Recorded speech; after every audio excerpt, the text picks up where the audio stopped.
everyone, it's Greg here to do your astrology and tarot forecast for the week starting the 17th of March and going through until the 23rd of March. Now, before I begin, I just want to apologize because in last week's reading, I actually mentioned that St. Patrick's Day was on the Sunday, the 16th, and it isn't. It's on Monday, the 17th. So my apologies for that. I got the date wrong. Okay. I'm going to look at the astrological influences for the week, what you'll be working with, and then also what I'm going to do is I'm going to draw 3 tarot cards to give me an insight into what you can expect and what signs of the zodiac are going to be affected the most by the influences this week. Okay, so let me get started. Monday the 17th and Tuesday the 18th, the moon is in Libra in the 3rd house. And that's great because what that means is you'll be able to communicate really well. You'll be able to get your point across. You'll be able to say what it is you want to say. But not only that, you're going to be able to do it in a really harmonious and effective and connective way that's really going to create a lot of harmony in your life. So that's really wonderful. The thing that's interesting about that is that the moon on both days, which is unusual for the moon because the moon moves so quickly through the chart, on both of the days the moon is going to be in opposition to Uranus, which is in the 9th house, and it's in Aries. So what that means is you're going to be really reluctant to speak your mind. So watch out for people pleasing, watch out for trying to do things the way you expect other people would like them to be done. So really don't try and mind read Monday, Tuesday. Just make sure you're true to yourself. You stick to what it is you know and what you want to express and what you're happy with. And don't try and second guess what other people would like and how you can come across best. Okay.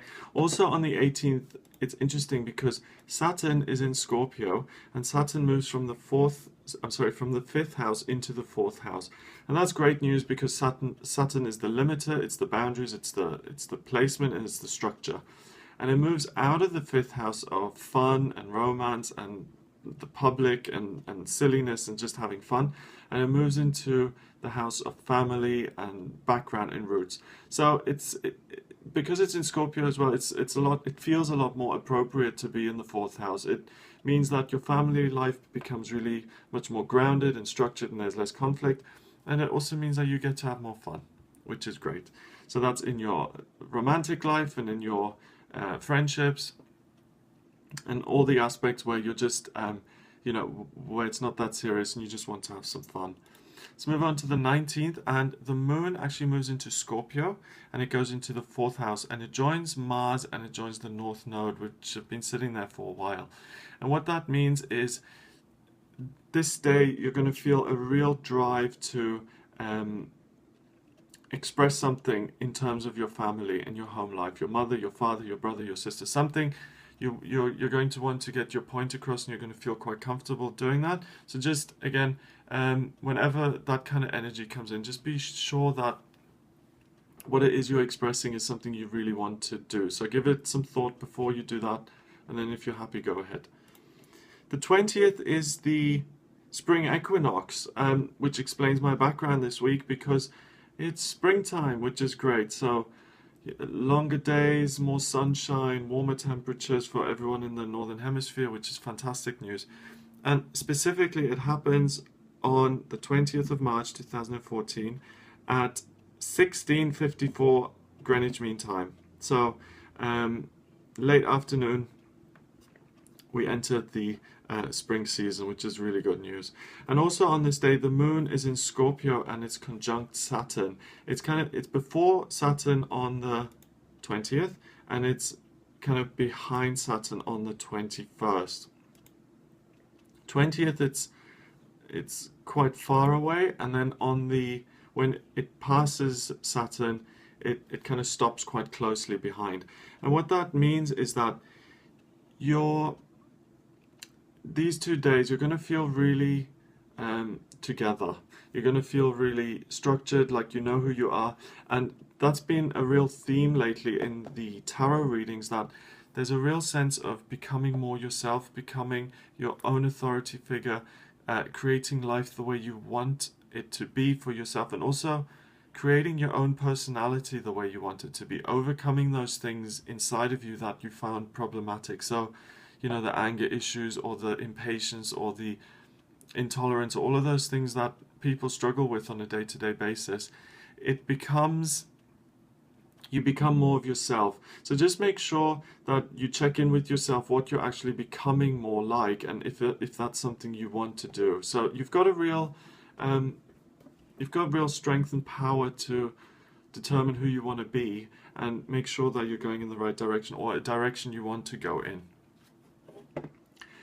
The 21st also sees the sun going into Aries. So, you know, because it's the spring equinox now, the sun, you know, the source of all, the warmth, the energy, the ego, all of that goes into Aries, which means things are going to speed up.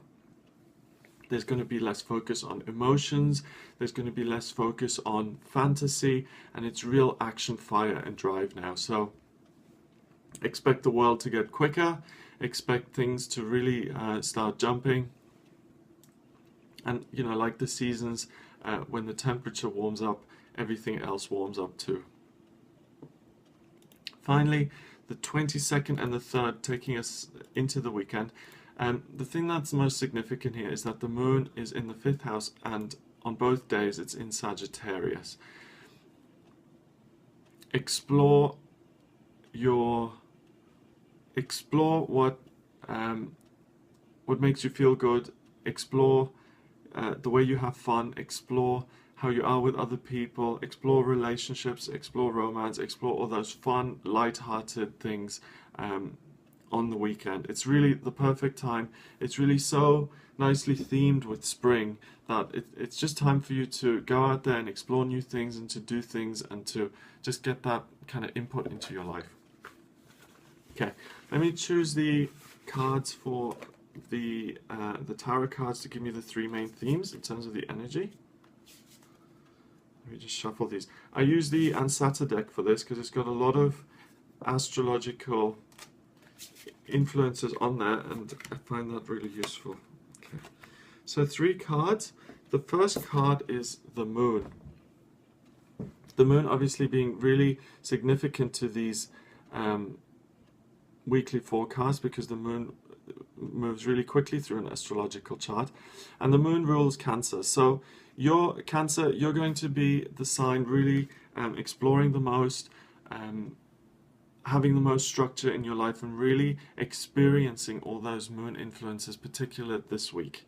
So expect more structure in the middle of the week, and really find yourself influenced by that exploratory nature, and really having fun, and really finding more structure as well in your family life. That's important to you as well. So